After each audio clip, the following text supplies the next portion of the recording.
December 11th, 2023, Hoffman, North Carolina. Richmond County deputies respond to a domestic disturbance call at 185 McCoy Drive. What they find? I need to explain to you. You see, 38-year-old Kanisha Neely tells officers her husband, Sheldon Maurice Neely, had been drinking heavily and became violent. She describes how he struck her multiple times in the face, then locked her in their bedroom, refusing to let her leave while continuing the assault. In desperation, during a struggle over her handgun, the weapon discharged, hitting Sheldon in the upper thigh. Deputies find Sheldon bleeding from the gunshot wound. He's transported to the hospital, treated, then charged with second-degree kidnapping, assault on a female, and interfering with emergency communications. Due to the domestic violence nature of the charges, he's held without bond. But here's where this story takes a turn that will shock you. Within days of nearly being killed by this man, within days of having to shoot him to save her own life, Kanisha Neely walked into that courthouse and posted his $3,000 bond. She picked him up from jail, brought him back home. Back to the house where he had just terrorized her. Back to the home where her 3 daughters lived. Chicks be like, oh, he with her? And he is. Been with me, still with me, tatted me, forever we. Finna come get me. You can't sleep at night. What kind of woman shoots a man in self-defense, then pays to get him out of jail? The answer lies in a story that began 4 years earlier with a Facebook message from behind prison walls. And it reveals the deadly psychology of desperation that cost Kanisha Neely her life just 8 months later. But to understand how Kanisha ended up in that impossible situation, we need to go back to who she was before Sheldon Moses Neely entered her world. I am on to see my husband. I'm happy to see my husband. I'm happy. Before we get too deep, please remember to like, comment, and subscribe if you find value in these discussions. Kanisha Miranda Harrison was born March 25, 1986, in the Binghamton neighborhood of Memphis, Tennessee. By all accounts, she was building the kind of life most single mothers dream of. A certified nursing assistant with steady work, she had earned her business administration degree and recently obtained her license as a bail bondsman. Ironically, the same legal process she would later use to free the man who would destroy her life. Kanisha wore her success proudly. According to the GoFundMe page created after her death, Kanisha wore many hats and made many accomplishments, but of them all, she was most proud of being a phenomenal mother to her 3 beautiful daughters. This wasn't a desperate woman living paycheck to paycheck. This wasn't someone with limited options or low self-worth. This was an educated homeowner with multiple career paths who had clawed her way to stability as a single mother. So what happened? In late 2019, Kanisha received a Facebook message that would change everything. The sender was Moses Maurice Neely, a 46-year-old inmate serving a 12-year sentence for assault with a deadly weapon with intent to kill. But Moses wasn't just any prisoner reaching out randomly. This man had been perfecting the art of manipulation for decades. His criminal record stretched back to 1994, starting with damage to property and possession with intent to sell controlled substances. By 1995, his probation was revoked, landing him a 3-year prison sentence. After his 1997 release, the pattern continued, resisting arrest, assault, driving with a revoked license, robbery with a dangerous weapon, firearm possession by a felon. This wasn't someone who made a single mistake. This was a career criminal who had spent the majority of his adult life behind bars. His most recent conviction, the one he was serving when he contacted Kanisha, came in 2010 for assault with a deadly weapon with intent to kill, inflicting serious injury, and possession of a firearm by a felon. 12 years they gave him for nearly taking someone's life. Yet somehow, from behind those prison walls, Moses managed to convince an accomplished, educated woman that he was the answer to her prayers. How did he do it? Let's look at Kanisha's own words about their early connection. She posted, "He hit me on Facebook like, 'Let me take you out,' knowing dang well he was incarcerated." But Moses was clever. He couldn't take her on a traditional date, so he adapted. Kanisha explained. He took me out over FaceTime, sent the money and everything. Those dates became our moments. Moses had nothing but time to focus entirely on Kanisha. No distractions, no other women competing for his attention, no job stress or daily responsibilities. He could spend hours crafting the perfect messages, perfecting his reformed man persona, making Kanisha feel like the center of his universe. And it worked. Their courtship consisted of phone calls that stretched for hours, prison visits that became the highlight of Kanisha's schedule, and increasingly elaborate displays of commitment from a woman who was falling deeper into a carefully constructed fantasy. The relationship escalated quickly. Moses proposed to Kanisha not once, but twice. After initially declining, she accepted his second proposal, and on December 17th, 2021, they made it official in what can only be described as the most telling ceremony imaginable: a prison wedding. Kanisha stood in a correctional facility surrounded by guards and fellow inmates and pledged her life to a man serving time for nearly killing someone with a deadly weapon. But in Kanisha's mind, this wasn't a red flag. It was romance. Yes, I'm extra, and yes, we are celebrating every milestone. Happy 30 days of marriage. In our situation, it's definitely not the easiest, but we do this, and if I had to do it all over again, I still would choose you. The love of my life, my best friend, my business advisor. Notice the language. In our situation.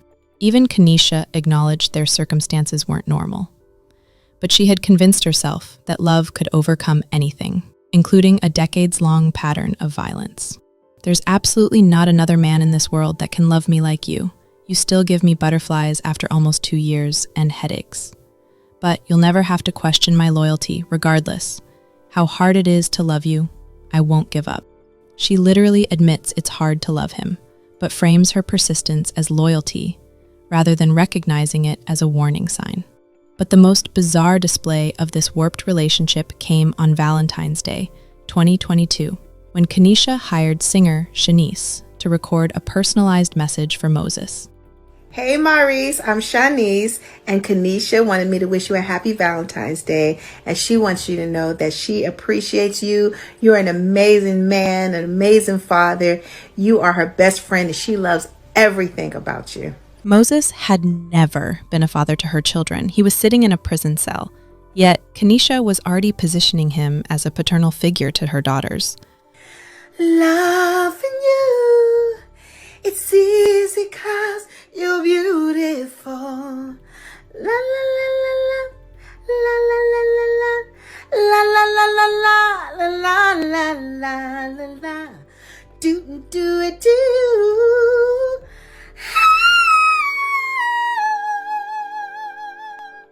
Bye.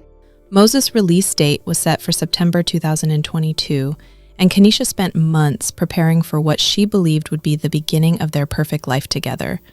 For Father's Day 2022, while Moses was still incarcerated, Kanisha posted an announcement that reveals the depth of her delusion. Happy Father's Day to my kids' father and my husband. You provide support, protection, and love to them. They know they can depend on their father. They may not be yours biologically, but you have stepped up from day one. We love you, and this is the last Father's Day we will have to celebrate apart. So I paid for your first trip on me. This is all you've been talking about, rental and hotel, and yes, I upgraded all the packages for the king you are. She had booked a 5-night stay at an Atlantic City resort for Moses' release. She's crediting him with providing support, protection, and love, while he sits in a prison cell, unable to provide anything except phone calls and letters. When family members and friends questioned her financial decisions, spending thousands on a man who had given her nothing in return, Kanisha became defensive. She posted, "Let's be real, I don't like when y'all ask my husband for anything, and he's locked down. Y'all didn't visit or make sure any of his kids were taken care of the entire time he was gone. The nerve. I'm big on loyalty, and you had 13 years to show your loyalty." His wife. His wife. She signed off as his wife while defending a convicted felon against people who were probably trying to protect her from making the biggest mistake of her life. September 12th, 2022, Moses Neely walked out of prison after serving his 12-year sentence and Kanisha welcomed him with open arms into the home she had purchased, into the life she had built, into the world of her 3 daughters. Put some respect on my name. You already know what it is. Put some respect on my name. Put some respect on my name. Put some respect on my name. The fairy tale lasted approximately 0 days. For a man who had spent over a decade being told when to eat, sleep, shower, and move, civilian life presented challenges Moses had no interest in overcoming.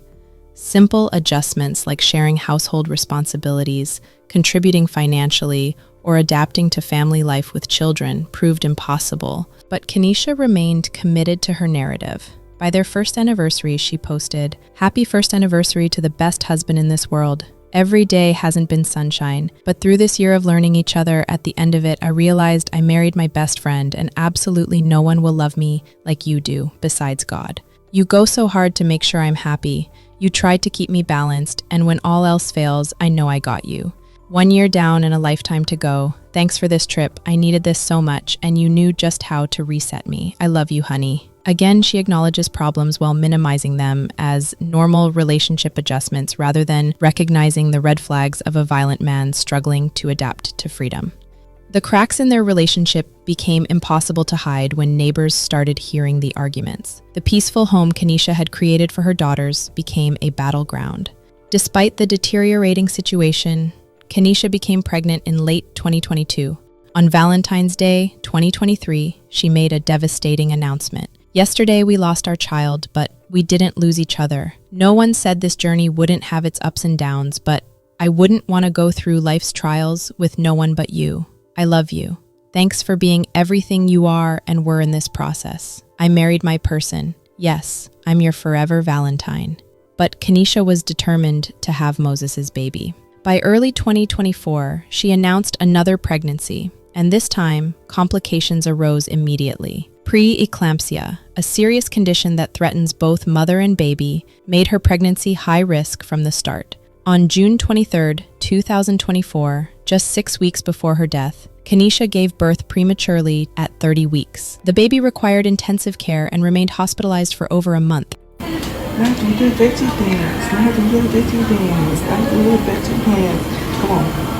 While Kanisha split her time between hospital visits and caring for her older daughters, Moses grew increasingly unstable. Neighbors reported more frequent arguments, and his behavior became more erratic and controlling.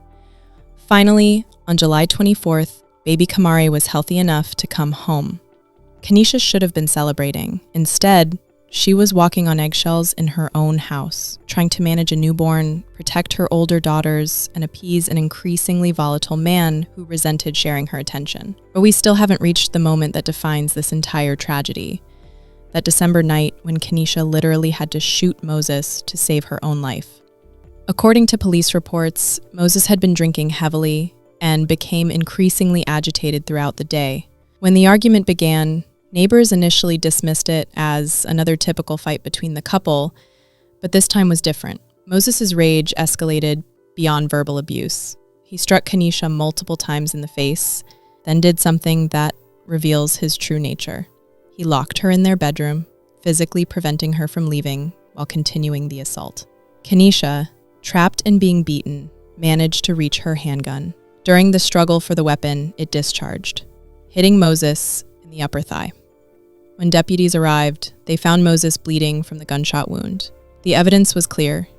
This was domestic violence that had escalated to life-threatening levels. They transported Moses to the hospital, and upon his discharge, he was immediately arrested and charged with second-degree kidnapping, assault on a female, and interfering with emergency communications. The system worked exactly as it should. A violent man who had trapped and beaten his wife was held without bond due to the domestic violence nature of the charges. But then, Kanisha made the decision that baffles everyone who hears this story. She posted his $3,000 bond and brought him home. Why? How does someone shoot a man in self-defense, then pay to get him out of jail? The answer lies in understanding the psychological warfare Moses had been waging against Kanisha for years. And again, this ain't love. You had me wild. 5 blocks at another freaking street and say, oh no, we don't need to go this way. We're going to go the other way. Well, sometimes things don't go as planned. So you mean to tell me you're going to hold that against me because I love you and I want this moment to be special? This is not love. This is hate. You know I'm cold in nature. Oh, and you think I hate you? Whoa, stop recording me. I'm not recording you, girl.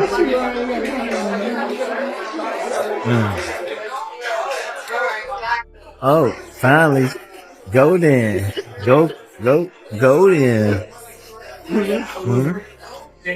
That's love. I'm glad to see you smile. Moses had convinced Kanisha that she was the problem, that her actions had caused his violence, that if she just loved him better, supported him more, believed in him harder, he would become the man she needed him to be. So when she shot him, she didn't see it as proof that he was dangerous. She saw it as proof that she had failed him. When he was arrested, she didn't see it as the system protecting her. She saw it as another obstacle to their love story. This woman was posting his bond because she had been psychologically beaten down and she blamed herself for nearly being killed. But posting bond wasn't enough. Moses demanded more than just freedom. He wanted Kanisha to publicly demonstrate that she still believed in their relationship. So she did what she had been doing for years. She performed their happiness on social media. Within days of the shooting incident, Kanisha was back to posting about their love story as if nothing had happened. The woman who had literally shot her husband in self-defense was posting romantic messages about their unbreakable bond. This is when the final phase of their relationship began. 8 months of escalating tension as Moses realized he could get away with anything, and Kanisha realized she was trapped in a nightmare of her own making. Moses returned to Kanisha's home with a new understanding of his power over her. She had literally shot him in self-defense, yet still brought him back. In his mind, this was proof that he owned her completely. The dynamic in the house shifted dramatically. Moses became more controlling, more demanding, more certain that Kanisha would tolerate anything he did to her. After all, she had already proven there were no consequences he couldn't manipulate his way out of. Neighbors noticed how the arguments became more frequent and more intense. Where before there might be days or weeks between fights, now there were heated exchanges almost daily. The sound of shouting, slamming doors, and breaking objects became the soundtrack of McCoy Drive. But Kanisha continued her social media performance, posting messages that became increasingly desperate in their forced positivity. She was trying to convince the world and herself that everything was fine while living in a pressure cooker that was building toward an explosion. Look at her. Happy birthday. You know, you should have got ready for you. We don't know what it means when the machine be doing that. We just know it's spitting money out. Go then, look at her. She done hit a little bit, now she all happy. Yeah, that machine spit did. Huh? That thing still spit. Oh man. Let me find out. I done hit about 3 times and she just hit 1 time and that shit running up. It's my birthday. The birth of their baby Kamari in June 2024 should have been a new beginning. Instead, it became the final trigger for Moses' complete breakdown. Suddenly, Moses wasn't just competing with Kanisha's older daughters for attention. He was competing with a newborn who required round-the-clock care. The psychological pressure became unbearable for both of them. Kanisha was exhausted from caring for a premature baby while managing her other children and walking on eggshells around an increasingly volatile man. Moses resented every moment of attention that didn't focus on him. By early August, neighbors reported hearing Kanisha's voice more frequently in their arguments, where before she had been more submissive, trying to de-escalate situations, now she was fighting back. Family members later revealed that Kanisha had begun talking about divorce. She had started making plans to remove Moses from her life permanently. For the first time since that Facebook message in 2019, she was prioritizing her children's safety over Moses' feelings. This presented Moses with an impossible situation. Without Kanisha, he had nothing. No home, no income, no support system. She wasn't just his wife. She was his entire post-prison survival strategy. Losing her meant returning to the streets or returning to prison. And Moses had no intention of accepting either option. August 4th, 2024, Sunday morning. What should have been a peaceful day in Hoffman, North Carolina. A neighbor later recalled seeing Kanisha outside with baby Kamari earlier that morning. They exchanged waves across their yards. Nothing seemed unusual. Just a mother enjoying a quiet moment with her infant daughter. But inside the house, tensions were building toward a breaking point. Another neighbor reported seeing Moses pacing in the front yard, smoking cigarette after cigarette, talking to himself with increasing agitation. The argument began sometime around midday. Initially, no one was particularly concerned, but this argument was different. This time, Kanisha wasn't backing down. Phone records show she made a call to her mother that afternoon, arranging for her to watch baby Kamari. Kanisha's older daughters, Elia and Jayla, were already staying with relatives, a decision that ultimately saved their lives. Around late afternoon, neighbors saw Kanisha leaving the house with the baby, dropping Kamari off with her mother as planned.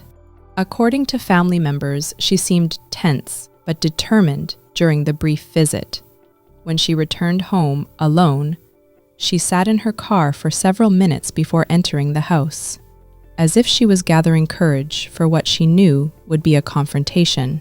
The moment she walked back into that house, the argument resumed with unprecedented intensity. This time, neighbors heard Kanisha's voice clearly through the walls. "I want you out. We're done." Those were the last words anyone would hear Kanisha Neely speak. What happened next can only be reconstructed from evidence at the scene and the response of law enforcement. Multiple neighbors called 911, reporting gunshots from the Neely residence. Richmond County Sheriff's deputies arrived at 185 McCoy Drive to find an eerily quiet house. They announced their presence but received no response. Following protocol, they began clearing the residence, room by room. When they reached the master bedroom, they found the door locked from inside. As officers attempted to breach the door, they heard a single gunshot from within the room. Inside, they discovered the bodies of both Kanisha and Moses Neely. The investigation quickly determined this was a murder, followed by a self-inflicted fatal wound. The woman who had spent nearly 5 years trying to save a violent criminal had become his final victim. Moses, faced with the reality that his meal ticket was finally ready to leave him, chose to destroy them both rather than face life without his enabler. August 13th, 2024. The Hoffman Recreational Complex hosted Kanisha's funeral service. Friends, family, and community members gathered to mourn a woman whose life had been consumed by her belief that love could conquer anything, including decades of violent criminal behavior. She was laid to rest at the Jameson Harrison Family Cemetery on Hart Street in Hoffman, just minutes from the home where she had died, trying to escape the very man she had once believed she could redeem. 3 young girls, 12-year-old Elia, 5-year-old Jayla, and 6-week-old Kamari, were now orphans because their mother had confused desperation with love, enablement with loyalty, and fantasy with reality. A GoFundMe page was created to support the children, raising funds for their care and future education. The community rallied around these innocent victims, but no amount of money could undo the psychological trauma of losing their mother to a man she had chosen over their safety, time and time again. The investigation into the August 4th incident remains officially open, though the evidence clearly points to a domestic dispute that escalated to its most tragic possible conclusion. What remains unanswered is not what happened, but why it took so long for anyone to intervene effectively. Looking back at this case, we see a pattern that repeats itself across the country with disturbing frequency. The warning signs were not subtle. They were neon bright, flashing consistently for nearly 5 years. Moses Neely was not a mystery. His criminal record was public information. His pattern of violence was documented across decades. His behavior after release followed predictable patterns that corrections experts recognize immediately. Kanisha was not a naive teenager. She was an educated homeowner, a licensed professional, a mother responsible for protecting 3 children. She had access to resources, support systems, and alternatives that many domestic violence victims lack. Yet she chose, repeatedly and consistently, to prioritize a violent criminal over her own safety and that of her children. She posted bond for a man who had held her captive and beaten her. She welcomed him back into her home after he had demonstrated his willingness to use potentially deadly force against her. The question this case raises is not whether domestic violence victims deserve compassion. They absolutely do. The question is, at what point does society acknowledge that some choices carry predictable consequences and some patterns of behavior serve as warnings to others? Kanisha's story is not unique. Across social media platforms, we see similar relationships playing out. Women who mistake criminal behavior for excitement, violence for passion, and control for love.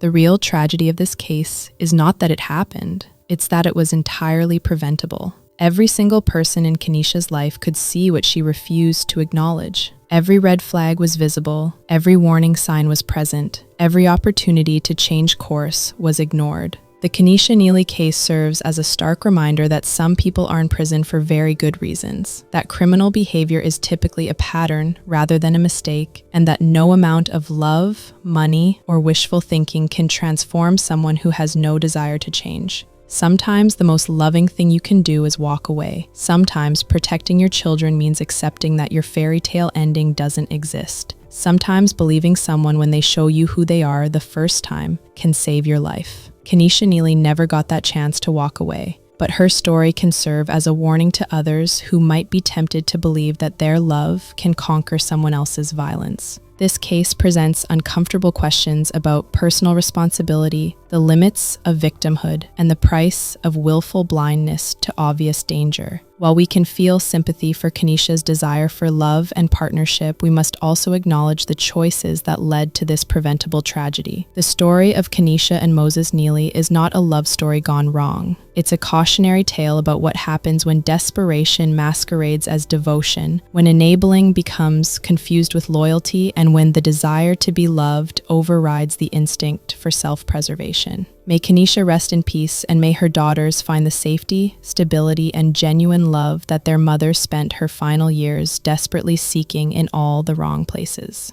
So that's it for today's video. Stay safe out there, and I hope these stories help you recognize warning signs and encourage you to seek help or offer support before it's too late. I'll see you in the next episode of Crime of Passion. Thank you for watching.